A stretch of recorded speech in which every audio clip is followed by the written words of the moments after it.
বিশ্বজুড়ে প্রায় এক দশকের মধ্যে গত বছরই সবচেয়ে বেশি মৃত্যুদণ্ড কার্যকর হয়েছে। এর মধ্যে ইরান, ইরাক এবং সৌদি আরবে মৃত্যুদণ্ড কার্যকরের সংখ্যা ছিল সর্বোচ্চ। মঙ্গলবার অ্যামনেস্টি ইন্টারন্যাশনাল এক প্রতিবেদনে এ তথ্য জানিয়েছে।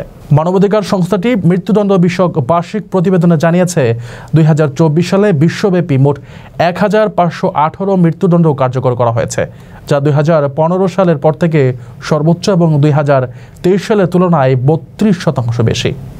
অ্যামনেস্টি বলছে, মৃত্যুদণ্ড কার্যকর করার দিকে বিশ্বের শীর্ষ দেশ চীন, আর বিশ্বজুড়ে কার্যকর হওয়া মৃত্যুদণ্ডের 91% হয়েছে ইরাক, ইরান ও সৌদি আরবে। বিশ্বব্যাপী মৃত্যুদণ্ড কার্যকরের সংখ্যা বৃদ্ধিতে প্রধান ভূমিকা রেখেছে এ তিন দেশ। গত বছর কেবল ইরানেই 34% মৃত্যুদণ্ড কার্যকর করা হয়েছে। ওই বছর কমপক্ষে 972 জনকে মৃত্যুদণ্ড দিয়েছে দেশটি, যা আগের বছরের তুলনায় 100 জনেরও বেশি। অ্যামনেস্টির তথ্যমতে সৌদি আরব শিরোচ্ছেদের মাধ্যমে মৃত্যুদণ্ড কার্যকর করে দেশটিতে বার্ষিক মোট মৃত্যুদণ্ড কার্যকর 172 থেকে দ্বিগুণ হয়ে কমপক্ষে 345টিতে পৌঁছেছে।